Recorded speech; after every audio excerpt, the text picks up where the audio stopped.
E aí, pessoal, tudo bem? Vamos para mais uma questão?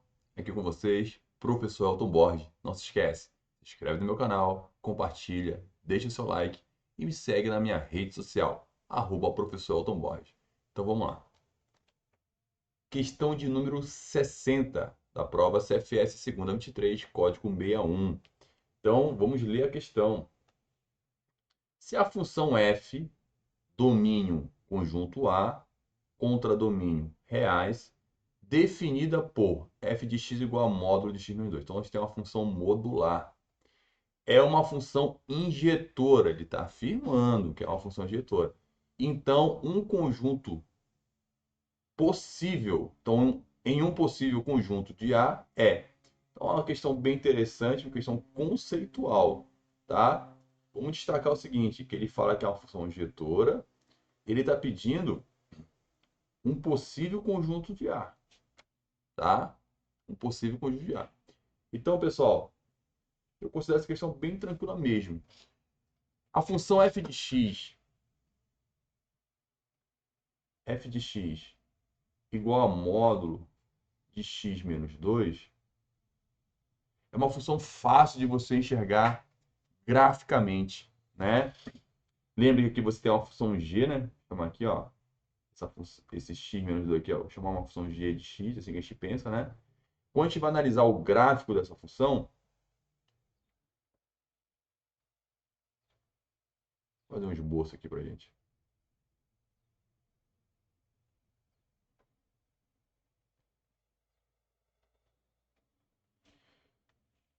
Então aqui eu tenho o eixo x e o eixo y.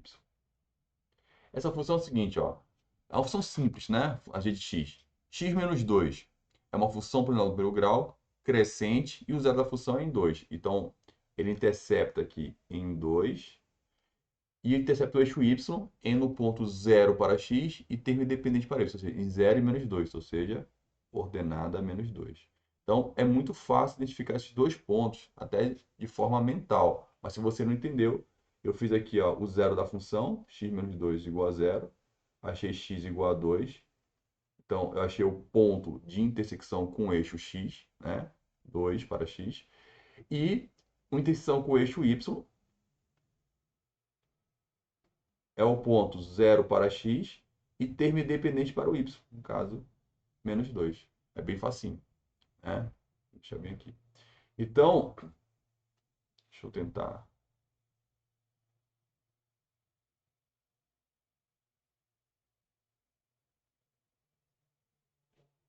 Deixa eu ver se aqui não permite.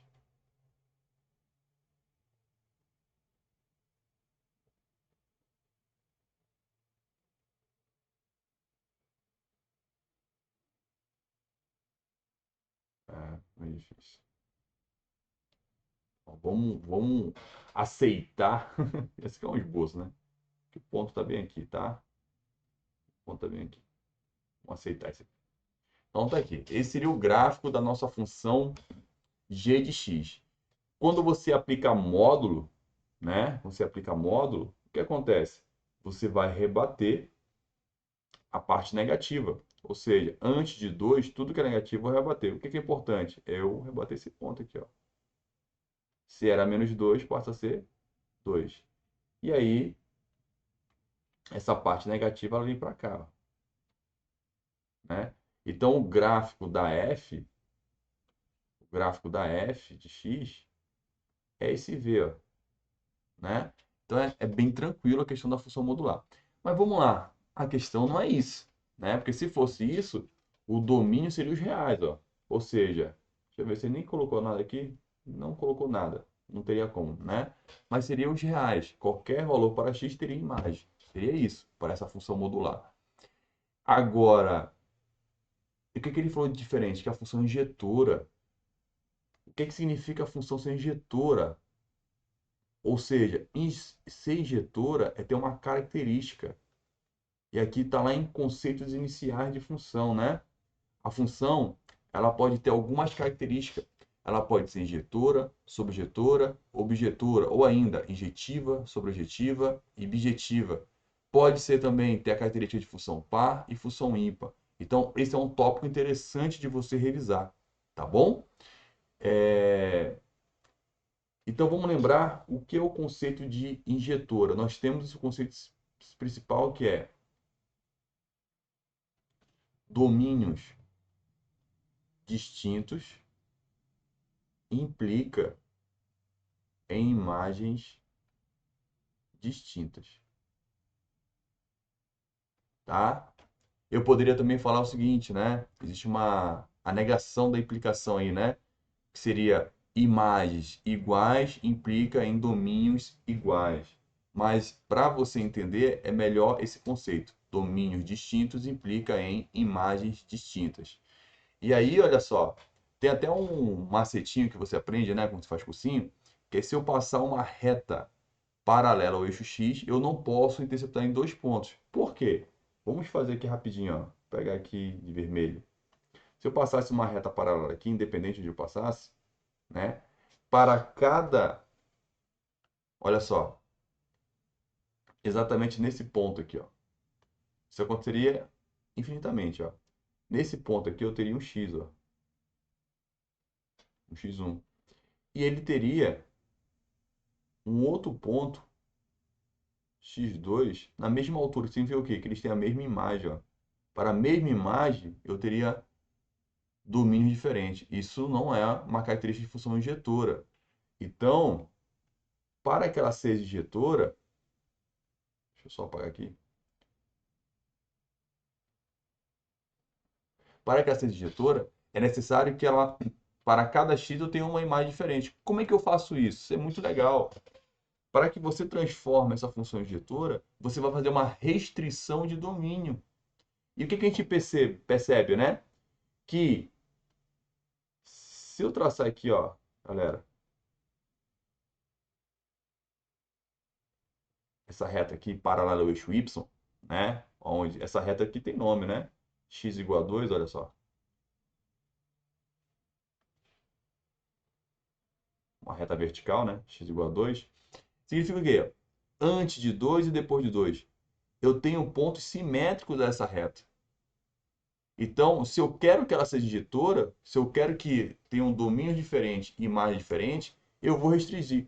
Ou eu vou utilizar de 2 em diante como domínio, ou eu vou usar do infinito até 2, do menos infinito até 2. Ou seja, ou uso o lado esquerdo ou uso o lado direito. Aí eu vou olhar para as alternativas. Ó. Letra A, de menos 2 a 4. Não, não tem nem sentido. De 0 a 4, não. Maior ou igual a zero. Maior ou igual a zero, se eu pegasse aqui maior ou igual a zero, eu teria uma parte aqui e outra parte lá. Ou seja, eu teria alguns, como por exemplo o próprio 2 aqui, ó. Ele vai ter uma correspondência aqui, ó. Ele vai ter em zero e vai ter nessa outra correspondência aqui, que não me interessa. Então,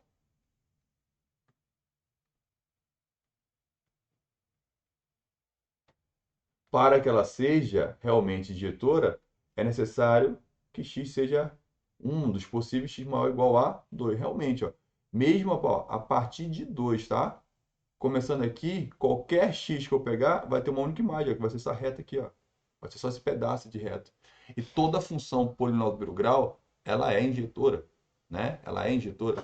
Então, é uma questão bem tranquila, mas o legal dessa questão é buscar esse conceito que às vezes fica perdido aí, porque é lá no iniciozinho que você estuda, conceitos iniciais, né? Então, lembra que a função ela pode ter algumas características. Quais são as características? Ela pode ser injetiva, sobrejetiva e bijetiva. Ela pode ser par e função ímpar. No meu canal, você tem essa aula. Isso é bem legal, tá bom? Então, um forte abraço e até a próxima questão.